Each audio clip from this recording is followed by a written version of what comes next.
Assalamualaikum warahmatullahi wabarakatuh. Pertama-tama dan paling pertama, saya ucapkan terima kasih terhadap Tuhan kita yang Maha Esa, yaitu Allah Subhanahu wa Ta'ala, Tuhan alam semesta, yang telah memberi saya nikmat dan juga kalian nikmat, baik itu nikmat rohani atau jasmani. Dan lalu akan saya ucapkan terima kasih kepada Bapak Ramlan sebagai dosen pengampu mata kuliah Sistem Informasi Manajemen, yang mana memberi saya kesempatan untuk menjelaskan atau mempresentasikan materi terkait penyebab kesuksesan dan kegagalan implementasi. Oke, sebelumnya saya akan memperkenalkan diri terlebih dahulu. Nama saya David Firdaus. Saya dari kelas 6B, Manajemen. Oke, selanjutnya mungkin saya akan langsung ke dalam materi terkait penyebab kesuksesan dan kegagalan implementasi. Oke, secara riset tidak ada penyebab atau kesuksesan dan kegagalan implementasi di dalamnya. Cuman ada beberapa riset yang menemukan bahwa hasil implementasi itu tidak menjadi penyebab dalam kesuksesan atau kegagalan, tetapi secara luasnya dapat ditentukan oleh beberapa faktor. Yang pertama itu adalah peran pengguna dalam proses implementasi.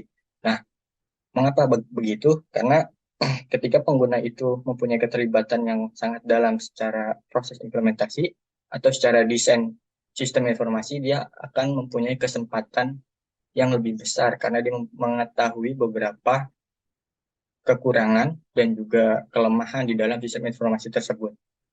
Sehingga itu dapat menjadi nilai plus bagi beberapa pengguna untuk melakukan suatu pengembangan di dalam melakukan implementasinya. Lalu yang kedua itu ada tingkat dukungan manajemen bagi upaya implementasi. Nah, kenapa tingkat dukungan manajemen bagi upaya implementasi itu masuk ke dalam faktor tersebut? Karena eh, dukungan dari pihak manajemen itu sangat sangat sangat krusial bagi para pengguna dan juga para pelaksana ya, pelaksana eh, sistem informasi tersebut. Sama karena dukungan dari atasan itu sangat mempengaruhi terhadap kinerja para pekerjanya tersebut, sehingga itu akan menimbulkan suatu efek positif terhadap proyek yang akan dicapai. Lalu ketiga itu ada tingkat kompleksitas dan risiko implementasi proyek. Ada beberapa faktor yang memang mempengaruhi risiko implementasi proyek tersebut. Yang pertama itu ada ukuran proyeknya. Ukuran proyek yang besar itu akan mempunyai risiko yang lebih besar ketika dana dari beberapa proyek itu diberi dana yang sedikit ya. Berbeda dengan dana yang memiliki jumlah yang besar atau nominal yang besar. Lalu kualitas manajemen dalam proses implementasi.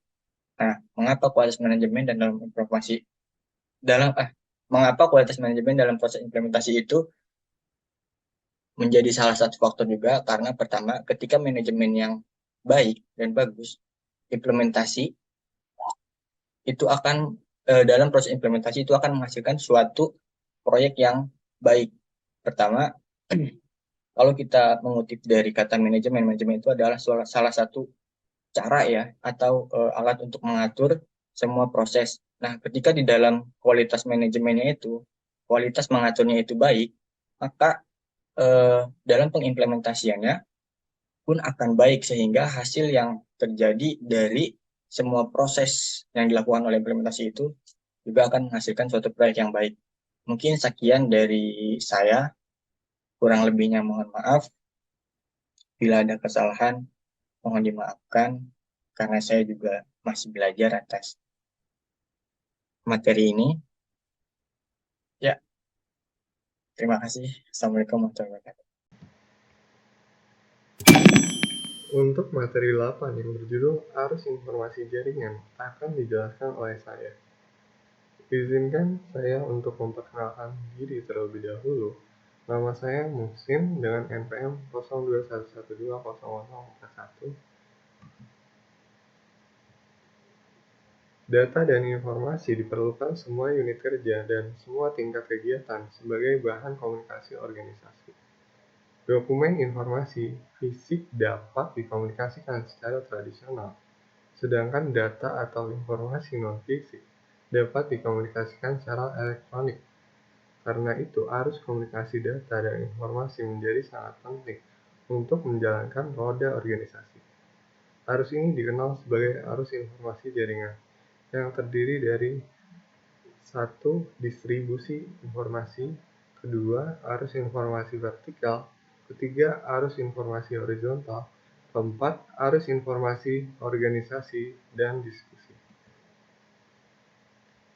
Distribusi informasi dapat dilakukan secara tradisional, yaitu dengan penyampaian fisik dokumen informasi sendiri, atau dilakukan secara modern yang pengiriman data informasi non-fisiknya melalui saluran elektronik.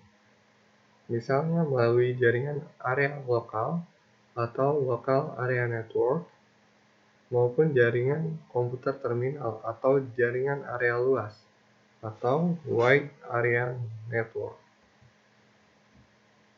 Untuk melancarkan distribusi penggunaan data dan informasi dalam satu unit, yaitu antara tingkat kegiatan masing-masing atau dari unit ke unit lain.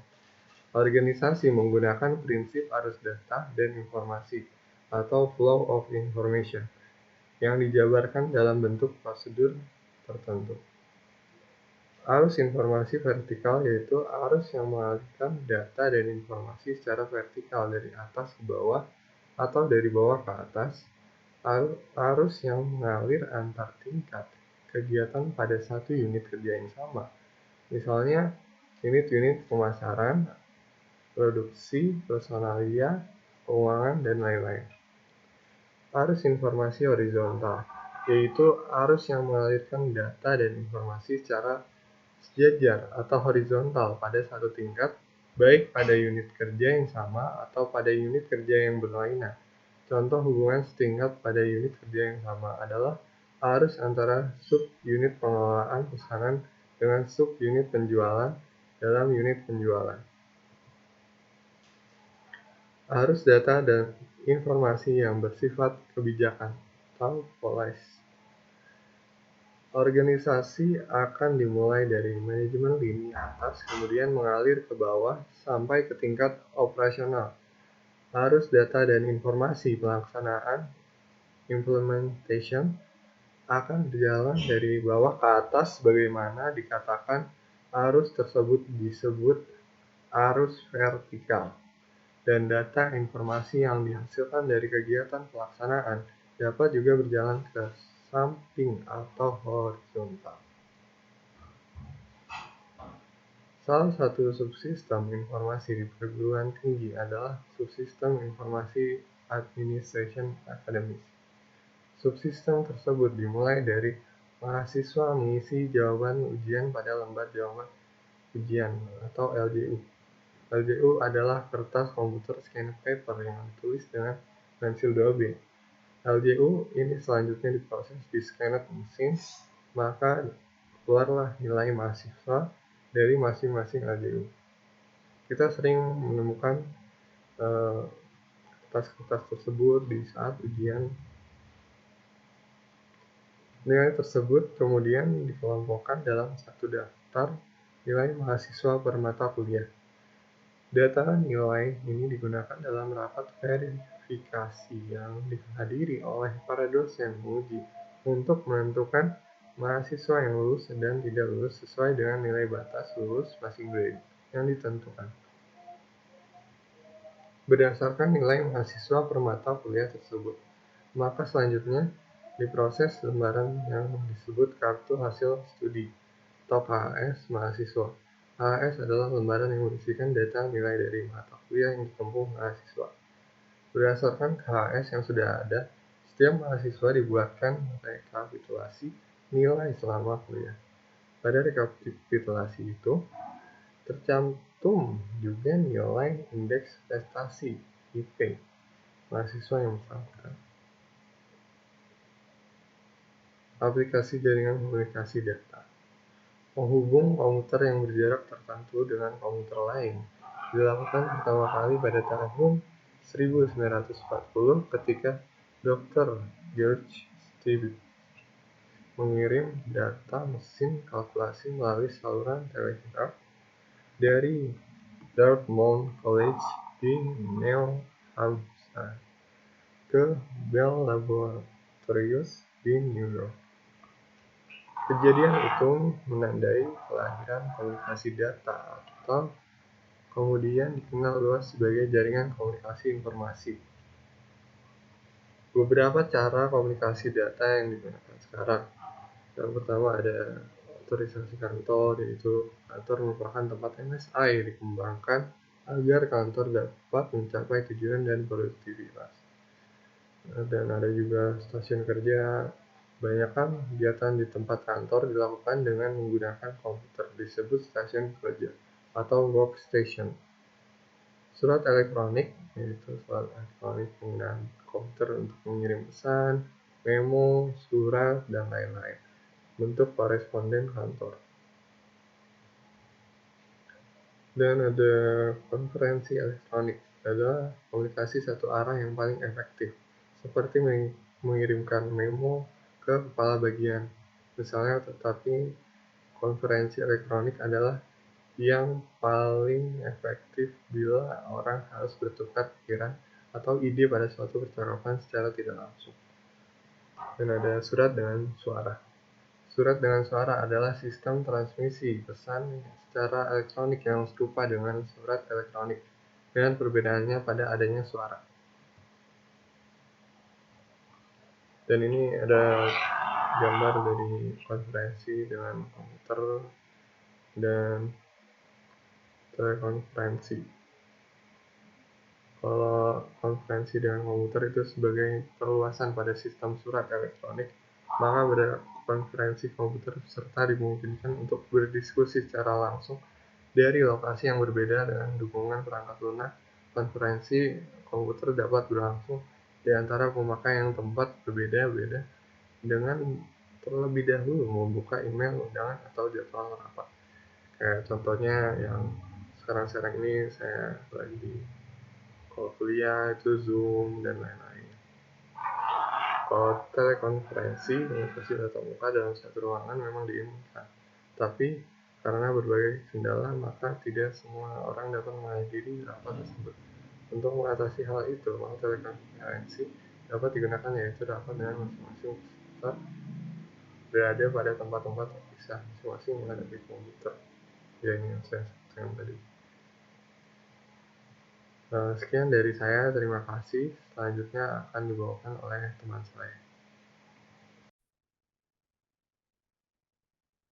Assalamualaikum warahmatullahi wabarakatuh. Uh, perkenalkan dulu, nama saya Peri, NPM 0211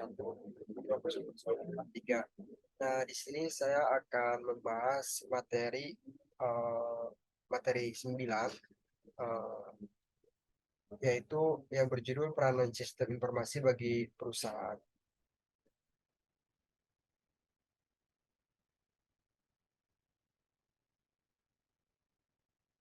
Manajemen sistem informasi diandalkan perusahaan dalam kegiatan operasional. Bukan hanya untuk operasional saja, tetapi manajemen informasi itu bisa berguna untuk keuangan. Manajemen informasi membantu pengelolaan dalam mengumpulkan data, menyimpan hingga memperlihatkan data secara akurat. Pentingnya peranan sistem informasi untuk perusahaan. Yang pertama itu meningkatkan akurasi data. Sebut saja misalkan administrasi keuangan. Data tersebut harus dipantau dengan seksama dan akurat, sebab akan mempengaruhi keputusan penting, termasuk penerapan strategi. Melalui sistem informasi manajemen, data-data tersebut akan diproses secara otomatis, sehingga tugas-tugas orang di bagian manajemen akan lebih efisien dan efektif. Apalagi sistem informasi sekarang sudah didukung teknologi internet, jadi semua bisa dilakukan secara real time. Kemudian yang kedua, memudahkan koordinasi divisi. Sistem informasi manajemen menyediakan layanan yang dapat dipakai sebagai dasar perencanaan, pengawasan, hingga pengarahan yang dilakukan pihak manajemen.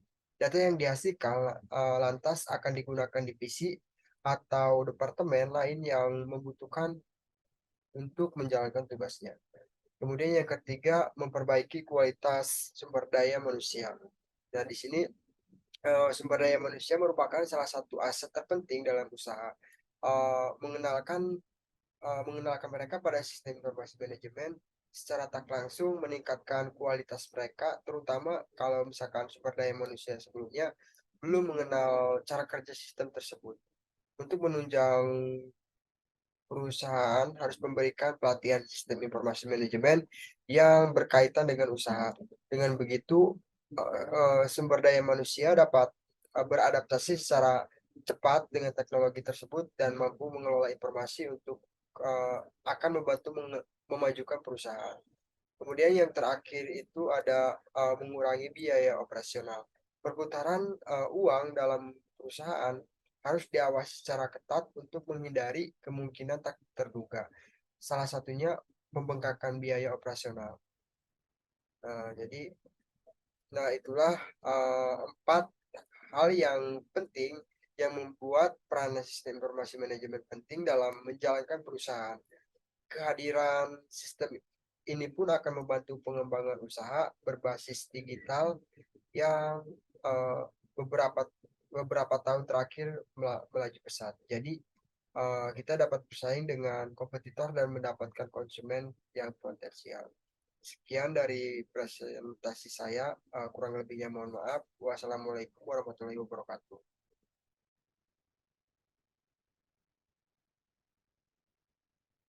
Selanjutnya yaitu materi 11, peran analisis sistem yang akan disampaikan oleh saya sendiri, Yunia Pasyala Asmara dengan NPM 0211200054.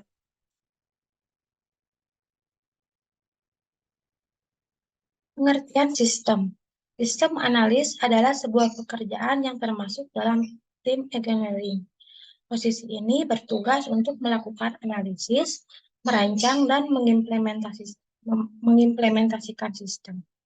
Ia bertanggung jawab atas hasil yang ingin dicapai perusahaan dalam hal IT. Selanjutnya yaitu tanggung jawab dan deskripsi pekerjaan. Yang pertama yaitu investigasi. Investigasi yaitu pengembangan sistem mencakup sistem yang sudah ada atau perbaikan yang dapat dilakukan oleh sistem analis. Yang selanjutnya yaitu analis. Analis berupa percobaan langsung yang ingin diperbaiki atau dikembangkan lebih lanjut. Yang ketiga yaitu desain. Pembuatan desain berupa arsitektur, modul antarmuka, dan data. Selanjutnya yaitu implementasi. Apabila pengembangan desain berhasil, maka sistem analis harus mengimplementasikannya ke dalam sebuah kasus berupa pembuatan sistem baru atau mengaplikasikan dalam pengembangan produk. Selanjutnya yaitu skill yang dibutuhkan oleh sistem analis. Yang pertama yaitu administrasi sistem. Administrasi sistem yaitu mengevaluasi dan memperbaiki sebuah sistem sehingga dapat diakses banyak kelompok. Yang kedua yaitu analisis bisnis. Analisis bisnis yaitu engineering dan mengidentifikasi dan mengevaluasi bisnis secara khusus dengan teknologi yang dikembangkan perusahaan. Yang terakhir yaitu manajemen produk, yaitu mengelola sebuah proyek dengan berbagai macam skala. Selanjutnya yaitu tugas dari seorang sistem analis, itu memahami kebutuhan sistem yang akan digunakan. Yang kedua, mengemukakan antarmuka yang diinginkan atas suatu perangkat lunak. Yang ketiga, berinteraksi serta memandu programmer dalam proses pengembangan sistem dan melakukan pengujian sistem baik dengan data sampel serta mengimplementasikan sistem baru. Selanjutnya yaitu fungsi sistem analis. Yang pertama, mengenali beragam persoalan dari penggunaannya. Yang kedua, memastikan secara benar mengenai tujuan. Yang ketiga, mempunyai cara dalam menyelesaikan persoalan pada sistem. Yang keempat, dapat menyusun ataupun membuat konsep penjadwalan sistem. Selanjutnya ada tanggung jawab seorang analisis sistem. Yang pertama, pengambilan data yang efektif dari sumber bisnis. Yang kedua, aliran data menuju ke komputer. Yang ketiga, pemrosesan dan penyimpanan data dengan komputer. dan memberikan aliran dari informasi yang berguna kembali ke proses bisnis dan penggunaannya. Disimpulkan bahwa seorang sistem analis memiliki peran yang sangat penting untuk membantu jalannya sebuah sistem dalam perusahaan, sehingga sistem dapat diimplementasikan dalam proses yang terjadi dalam perusahaan untuk mencapai goals yang telah ditentukan sebelumnya. Sekian dari saya, mohon maaf jika masih banyak kekurangan. Terima kasih. Saya Arsy Sundari akan melanjutkan materi dari teman saya sebelumnya, yaitu materi ke-11 tentang tahap analisis dan investigasi sistem. Tahap penganalisaan merupakan tahap investigasi awal terhadap sistem yang sudah berjalan. Di tahap ini akan dilaksanakan pendefinisian masalah, penyatuan konsep sistem, serta melakukan studi kelayakan sistem. Contoh dari kegiatan analisa sistem, misalnya menginvestigasi terhadap setiap anggota kelompok pada sebuah perusahaan yang memiliki banyak kelompok. Hal ini mengingat ketika pada sebuah perusahaan yang memiliki banyak kelompok, perusahaan juga secara otomatis memiliki pendapat yang berbeda-beda dari setiap anggota kelompok. Lalu selama fase ini harus dicapai suatu kesepakatan mengenai sifat permasalahan yang ada dan juga mengenai hal yang harus dipenuhi oleh sistem yang baru nantinya. Kegiatan analisis ini merupakan tingkat kompromi yang seringkali selalu tinggi. Seseorang sistem analis harus tanggap terhadap pendapat pihak lain dan harus berdiplomasi secara baik. Meskipun seorang analis memiliki kemampuan yang tinggi, namun belum tentu saran yang diberikan bisa diterima orang lain. Untuk melakukan investigasi dengan tepat sehingga didapatkan konsep sebuah sistem informasi yang sedang berjalan maupun yang akan dibuat nantinya, maka diperlukan teknik pengumpulan data yang antara lain meliputi observasi langsung, wawancara, kuesioner, dan pengambilan sampel dokumen. Ini adalah teknik pengumpulan data yang saya sebutkan tadi. Ada observasi langsung, dilakukan menjawab pertanyaan-pertanyaan seperti bagaimana melakukan suatu sistem. Yang kedua, wawancara, pencari dan pemberi data dapat langsung bertukar pikiran. Yang ketiga, ada kuesioner, dapat melakukan penelitian untuk responden yang jumlahnya besar dan menjangkau responden yang berkedudukan jauh dari analis. Yang keempat, ada pengambilan sampel dokumen, dilakukan kajian secara menyeluruh serta mendalam terhadap kegiatan sistem pengolahan data dan sistem informasi yang saat ini sedang berjalan. Lalu ada langkah-langkah untuk mendapatkan hasil analisa dan investigasi data secara komprehensif. Yang pertama itu memahami sistem lama, yang kedua evaluasi terhadap sistem yang ada, yang ketiga memahami keinginan pemakai, yang keempat laporan definisi masalah. Studi kelayakan sistem. Fase ini merupakan fase yang cukup penting di mana akan dilakukan studi kelayakan terhadap sistem yang akan dibuat. Studi kelayakan akan menilai dari berbagai sisi apakah sistem memang layak untuk diimplementasikan. Ini adalah penilaian studi kelayakan sistem, ada kelayakan teknik, kelayakan ekonomi, kelayakan operasi, kelayakan jadwal, dan kelayakan hukum. Kelayakan teknik digunakan untuk menilai dan menjawab pertanyaan apakah teknologi yang ada dapat diterapkan pada sistem. Yang kedua ada kelayakan ekonomi, dapat dinilai dari dua hal pokok yaitu biaya dan manfaat. Biaya mencakup besar biaya yang diperlukan untuk mengembangkan sistem tersebut, sedangkan manfaat mencakup besar manfaat yang diperoleh dengan pengembangan sistem. Lalu ada kelayakan operasional. Studi kelayakan operasional mencakup beberapa permasalahan yang harus dipertimbangkan untuk menentukan layak dan tidaknya sistem dioperasikan. Lalu ada kelayakan waktu.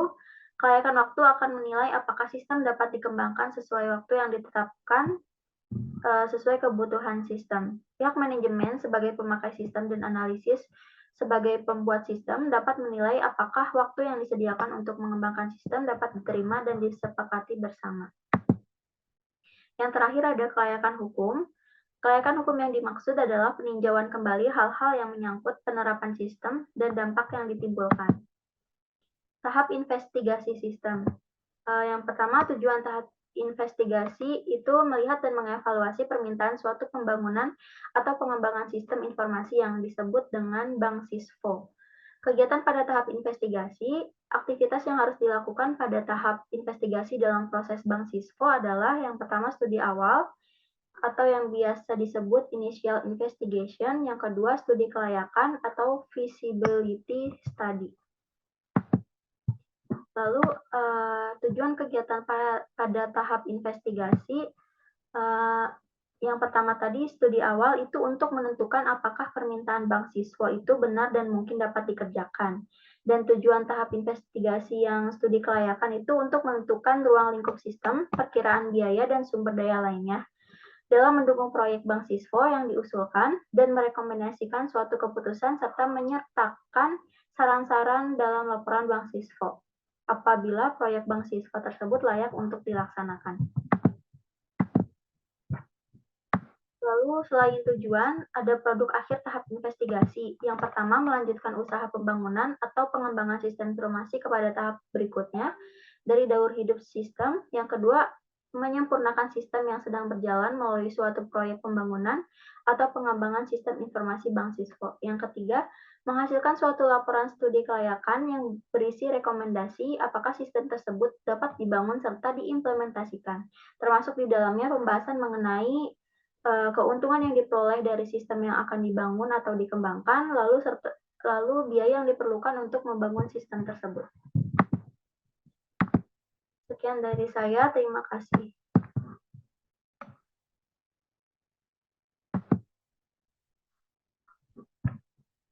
Assalamualaikum warahmatullahi wabarakatuh. Perkenalkan, nama saya Fira Agnesari Putri. Saya dari kelompok 3 kelas 6B dengan NPM 0211200071. Di sini saya akan menjelaskan mengenai e-commerce, pasar digital, dan barang digital. Zaman era digital seperti saat ini, tentu saja manusia memiliki pemikiran dan inovasi yang luas. Bahkan masyarakat pedesaan ataupun perkotaan sangat bergantung pada teknologi. Dan teknologi saat ini sudah sangat berkembang dan berguna dalam aktivitas atau kegiatan sehari-hari manusia. Dan dalam dunia bisnis saat ini yang dibutuhkan adalah sebuah teknologi, apalagi dunia bisnis saat ini sudah berbasis online sehingga membuat bisnis saat ini menjadi efisien, praktis, dan mempermudah dalam menjual dan membeli sebuah barang. Adapun pengertian e-commerce adalah sebuah perdagangan, penjualan, pembelian dengan menggunakan jaringan telekomunikasi seperti internet. Sederhananya, e-commerce adalah membuat, mengelola, dan meluaskan hubungan komersial secara online. Adapun 6 keunikan fitur dalam e-commerce. Yang pertama, ubiquity, kedua global reach, ketiga universal standard, keempat richness, kelima interactivity, keenam information destiny. Digital market. Pengertian digital marketing adalah suatu usaha untuk melakukan pemasaran sebuah brand atau produk melalui dunia digital ataupun internet. Tujuannya itu untuk mempromosikan produk atau brand tertentu melalui media internet, bisa melalui iklan di internet, Facebook, YouTube, ataupun media sosial lainnya. Contoh digital market itu seperti Pocalisware. Good market. Barang adalah produk konsumsi nyata, artikel, komoditas yang ditawarkan oleh perusahaan kepada pelanggan dengan imbalan uang serta memiliki karakteristik fisik yaitu bentuk, penampilan, ukuran, berat, dan lain-lainnya. Barang mampu memuaskan keinginan manusia dengan memberikan utilitas atau kegunaannya untuk memenuhi kebutuhan pelanggan. Barang atau goods pada dasarnya dapat dipakai sekali saja ataupun ada juga yang bisa dipakai berulang kali. Jenis-jenis e-commerce, yang pertama business to business B2B, kedua ada business to consumers B2C, ketiga ada customers to consumers C2C, keempat ada customer to business C2B, kelima ada business to administration dan consumer to administration, keenam ada online to offline. Bentuk-bentuk bisnis e-commerce di Indonesia. Yang pertama ada classified atau daftar iklan baris. Sistem bisnis ini yakni penyedia jasa iklan baris bertindak sebagai perantara antara penjual dan pembeli. Kedua ada marketplace C2C. Bisnis e-commerce tidak hanya mempromosikan produk penjual saja, tetapi juga memberikan layanan transaksi keuangan secara online. Ketiga ada shopping mall. Mirip dengan sistem marketplace, tetapi pihak yang berjualan di e-commerce. Bentuk ini adalah brand yang besar dan ternama dan memenuhi persyaratan tertentu. Keempat ada toko online B2C, penjual produk dagangan secara online. Dalam hal ini semua dilakukan secara dan online dan dihandle secara sendirinya. Kelima ada toko online sosial media.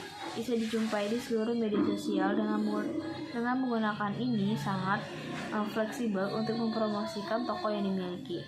Adapun kesimpulan yang dapat ditarik ialah dengan berkembangnya teknologi pada masa sekarang sangat mempermudah kegiatan manusia dalam berbisnis karena sudah banyak sekali e-commerce yang ada, tinggal kita saja yang harus memanfaatkan itu dengan baik dan menjadikan itu sebagai peluang bisnis yang besar.